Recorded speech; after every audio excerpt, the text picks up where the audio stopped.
નમસ્કાર મિત્રો, અમારી યુટ્યુબ ચેનલમાં તમારું હાર્દિક સ્વાગત છે.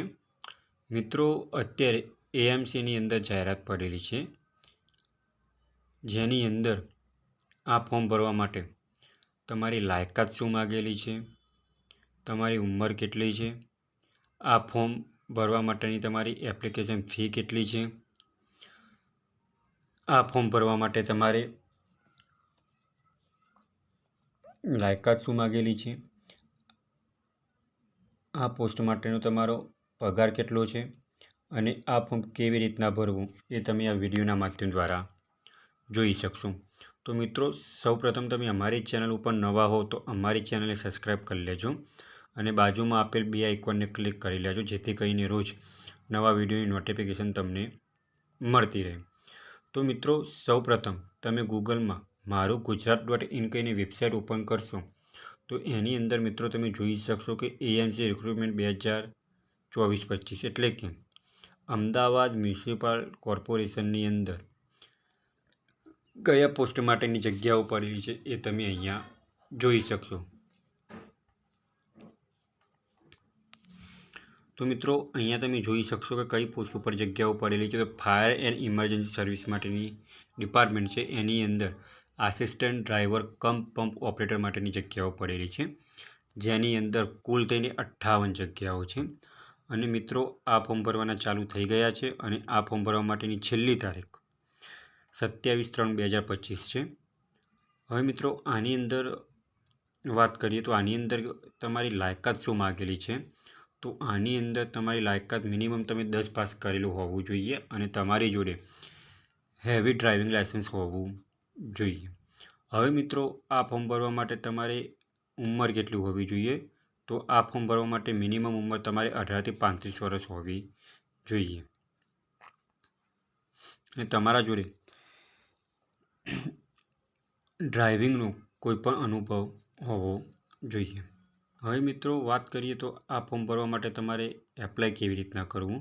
તો એપ્લાય કરવા માટેની લિંક તમને વિડીયો ડિસ્ક્રિપ્શનમાં આપેલી છે, પણ એ પહેલાં તમારે બીજી કોઈ વધારાની માહિતી જોઈતી હોય તો અહીંયા તમે ઓફિશિયલ નોટિફિકેશનના માધ્યમ દ્વારા પણ તમે બીજી માહિતી જોઈ શકો છો. તો અહીંયા તમે નોટિફિકેશન ઉપર ક્લિક કરશો તો આ રીતના એની પીડીએફ નોટિફિકેશન ઓપન થશે, જેની અંદર અહીંયા લખેલું છે કે અમદાવાદ મ્યુનિસિપલ કોર્પોરેશનના ફાયર એન્ડ ઇમરજન્સી સર્વિસીસ ખાતા માટે નીચે જણાવેલ જગ્યા ભરવા માટે લાયકાત ધરાવતા ઉમેદવારો પાસેથી તારીખ 27/3/2025ના રોજ 11:59 કલાક સુધીમાં મળે તે રીતે ફક્ત ઓનલાઈન અરજીઓ મંગાવવામાં આવે છે. આ માટે ઉમેદવારો વિગતવાર માહિતી અમદાવાદ મ્યુનિસિપલ કોર્પોરેશનની વેબસાઇટ www.ahmedabadcity.government.in ની રિક્રુટમેન્ટ લિંક પરથી મેળવવાની રહેશે, જેની અંદર તમારી જાહેરાત ક્રમાંક પણ આપેલો છે, જગ્યાનું નામ અને એની કુલ જગ્યાઓ પણ આપેલી છે.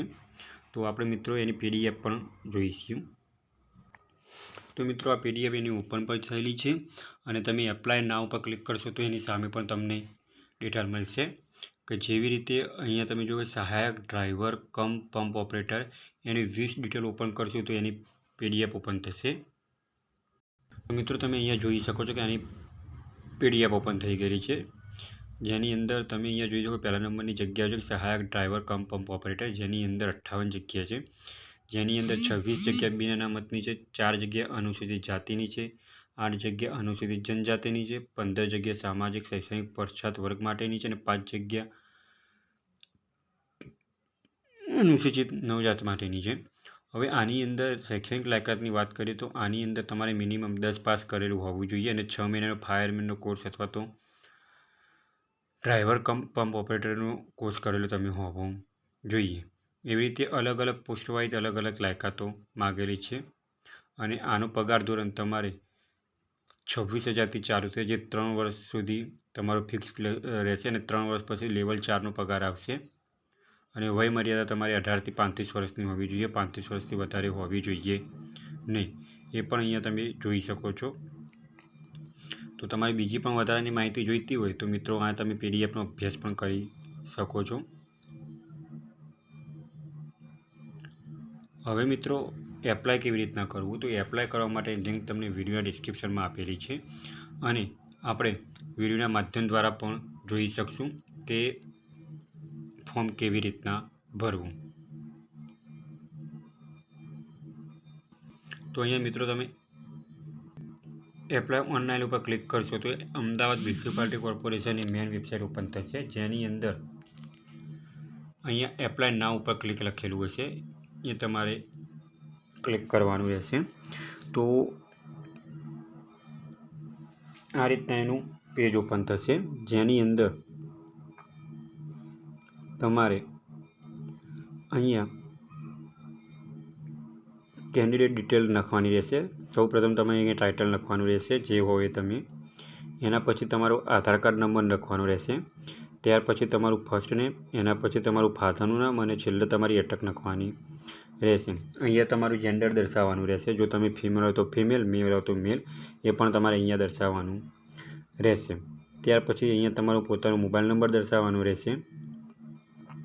એના પછી તમારે ઈમેલ આઈડી નાખવાની રહેશે અને એના પછી તમારે બર્થડેટ લખવાનું રહેશે. ત્યાર પછી તમારે મધરનું નામ લખવાનું રહેશે અને તમે કઈ કાસ્ટમાંથી આવો છો એ પણ તમારે અહીંયા દર્શાવવાનું રહેશે.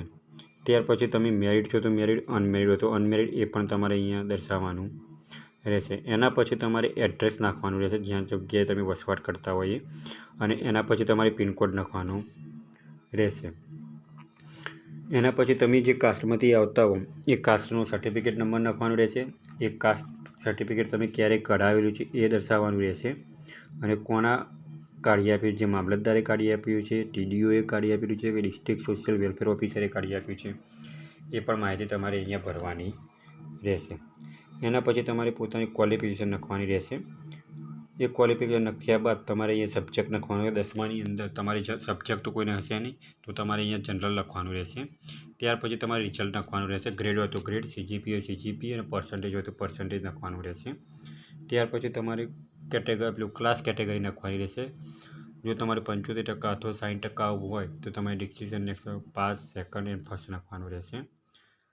તમે 10મું ક્યારે પાસ આઉટ કર્યું એનું વર્ષ નાખવાનું રહેશે. એના પછી તમારું મંથ નાખવાનું રહેશે. કઈ યુનિવર્સિટી અથવા તો બોર્ડની અંદર તમે પાસ આઉટ કર્યું એ નાખવાનું રહેશે. ત્યાર પછી તમારે નંબર ઓફ ટ્રાયલ, કે તમે કેટલા ટ્રાયલે પાસ આઉટ કર્યું છે એ દર્શાવવાનું રહેશે. એના પછી તમારે અહીંયા એડ કરી જવાનું છે. એના પછી જો તમે 10 સિવાય બીજી કોઈ પણ લાયકાત ધરાવતા હોય, 12મું હોય તો ગ્રેજ્યુએટ, એ પણ તમારે નાખવાની હોય તો તમે દર્શાવવાની રહેશે. અહીંયા જે લાલ ડોટ કરેલા છે તમારે કમ્પલસરી દર્શાવવાના રહેશે. એના પછી તમારે લેંગ્વેજ સિલેક્ટ કરવાની આવશે. ગુજરાતી, હિન્દી, ઇંગ્લિશ, કે જે તમે વાંચી શકો છો, બોલી શકો છો અને સમજી શકો છો. તો તમે ગુજરાતી, ઇંગ્લિશ અને હિન્દી લો, મીડિયમ અને હાઈ, અહીંયા 3 ઓપ્શન આપેલા છે. જે તમે સમજી શકતા હોય, વાંચી શકતા હોય અને બોલી શકતા હોય એ તમારે અહીંયા સિલેક્ટ કરવાનું છે. ત્યાર પછી તમારો એક્સપિરિયન્સ અહીંયા નાખવાનું રહેશે. જ્યાં જગ્યાએ તમે જોબ કરતા હોય એનો એક્સપિરિયન્સ અથવા તો જોબ કરી ચૂક્યા એનો એક્સપિરિયન્સ તમારે દર્શાવવાનો રહેશે. કઈ સંસ્થામાંથી તમે એક્સપિરિયન્સ સર્ટી લાવ્યો છે એ પણ અહીંયા દર્શાવવાનું રહેશે. અને તમારે ત્યાં પોસ્ટ કઈ હતી, તમે ત્યાં ગવર્મેન્ટમાં અથવા તો પ્રાઇવેટમાં હતા એ તમારે અહીંયા લખવાનું રહેશે. અને એનું એડ્રેસ નાખવાનું રહેશે. કઈ તારીખે તમે જોઈનિંગ કર્યું, કઈ તારીખે તમે રિઝાઇન કર્યું, જો નોકરી છોડી એની તારીખ પણ દર્શાવવાની રહેશે.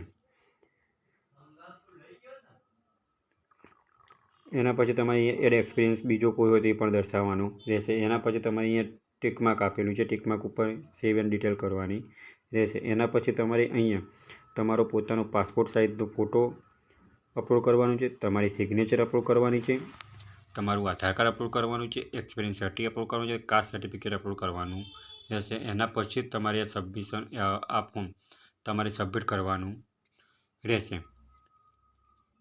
તો મિત્રો આપણે વિડીયોના માધ્યમ દ્વારા પણ જોઈ શક્યું કે આ ફોર્મ કેવી રીતના ભરવું.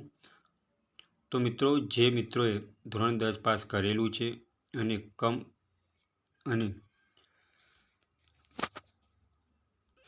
અને સહાયક ડ્રાઈવર પંપ ઓપરેટરનો એક્સપિરિયન્સ પર ધરાવે છે તેવા મિત્રોને આ વિડીયો આગળ શેર કરો.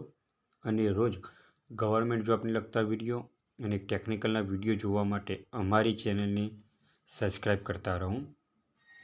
અને મિત્રો બીજી પણ એક ખાસ વાત કે ટૂંક જ સમયમાં આપણી એક બીજી ચેનલ પણ શરૂ થવા જઈ રહી છે, જેની અંદર રોજ દરરોજ કરંટ અફેર આવશે, બંધારણને લગતા પ્રશ્નો આવશે, જે ગવર્મેન્ટ જોબને લગતા પ્રશ્નો છે એના પણ વિડીયો આપણી અંદર ટૂંક જ સમયમાં નવી ચેનલ શરૂ કરવા જઈ રહ્યા છે મિત્રો. તો મિત્રો તમને આ વિડીયો ગમ્યો હોય તો લાઈક કરજો, શેર કરજો અને સબસ્ક્રાઈબ કરજો. Thanks for watching the video.